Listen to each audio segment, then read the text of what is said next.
This is a CBNnews.com update. I'm Mark Martin. In the Middle East, Iran launched another round of missile tests to show its ability to retaliate against any attack. The test came just hours after Secretary of State Condoleezza Rice warned Iran that the U.S. will not waver in the face of these threats and will protect Israel. Some believe the timing of the test relates to Israeli military exercises last month, but Iran's president dismissed the possibility of war with the U.S. or Israel as a joke. U.S. officials say it's no laughing matter, but they remain committed to a diplomatic approach in dealing with Iran.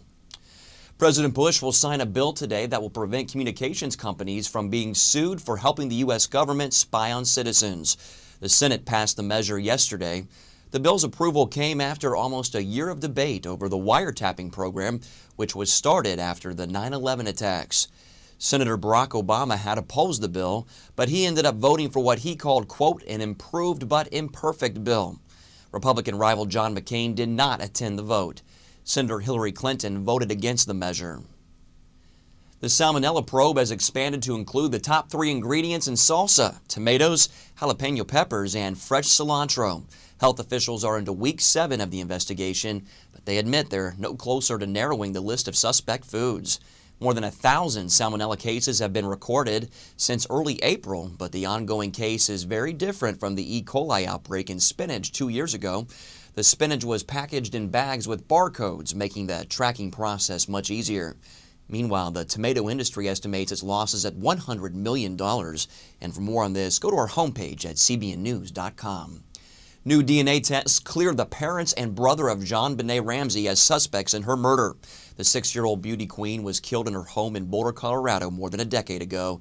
Now the new DNA tests point to a mysterious outsider. Prosecutors are certain they have the DNA profile of the killer, but finding the man is another matter. Investigators say they still hope to solve the 12-year-old crime. They will attempt to seek a match in a national database that contains the profiles of more than 5 million offenders. In Europe, Swiss nationalists are pushing for a popular vote to ban Muslim minaret towers. Some say it would clash with Switzerland's right to freedom of religion, but others believe it's needed to fight the spread of political Islam. The tall spires are typically built next to mosques for announcing calls to prayer. Supporters of the ban say the minarets are more than just a religious symbol, and they represent a push for political power. The Interior Ministry says it has more than the 100,000 signatures required for a vote. And finally, what if you could work out using video games and get the same results as regular exercise? Researchers are using the Nintendo Wii to compare simulated boxing with actual physical activity. They say it's surprising. Boxing with the Wii does burn calories. They say the calorie burn is about equal to a fast walk or slow jog. Researchers say that the Wii video game craze could ultimately help battle heart disease, diabetes, and childhood obesity.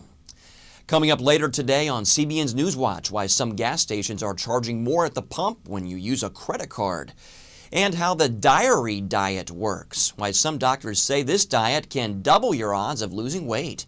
Check your local listings or watch the newscast streamed here online at 4 p.m. Eastern. And for more news around the world 24/7, you can always stay with CBNnews.com.